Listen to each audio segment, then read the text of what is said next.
शेतकऱ्यांना डिझेल उपलब्ध करून द्या, शेतकऱ्यांच्या नावाखाली होणाऱ्या साठेबाजीवर लक्ष ठेवा, मुख्यमंत्री फडणवीसांच्या जिल्हाधिकारी आणि विभागीय आयुक्तांना सूचना।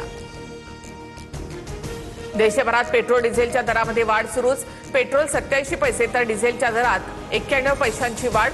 10 दिवसात तिसऱ्यांदा इंधन दरवाढीचा फटका। दिल्लीमध्ये सीएनजीच्या दरामध्ये पुन्हा 1 रुपयाची वाढ। सीएनजीचे दर 81 रुपये 9 पैसे प्रति किलोवर। 10 दिवसामध्ये तिसऱ्यांदा सीएनजीमध्ये दरवाढ। सर्वसामान्य मुंबईकरांचा वडापाव महागला। वडापावसाठी आता 25 ते 35 रुपये मोजावे लागणार। व्यावसायिक गॅस सिलेंडर, खाद्यतेल आणि पावाचे दर वाढल्यामुळे वडापाव देखील महागलाय। राज्यामध्ये अनेक जिल्ह्यांमध्ये इंधन टंचाई। वाशिम, जळगाव, हिंगोली, बुलढाण्यामध्ये पेट्रोल पंपावर डिझेल नसल्याचे फलक। वाहन चालकांना नाहक त्रास। शेती कामांना डिझेल नसल्यामुळे शेतकऱ्यांमध्ये चिंता।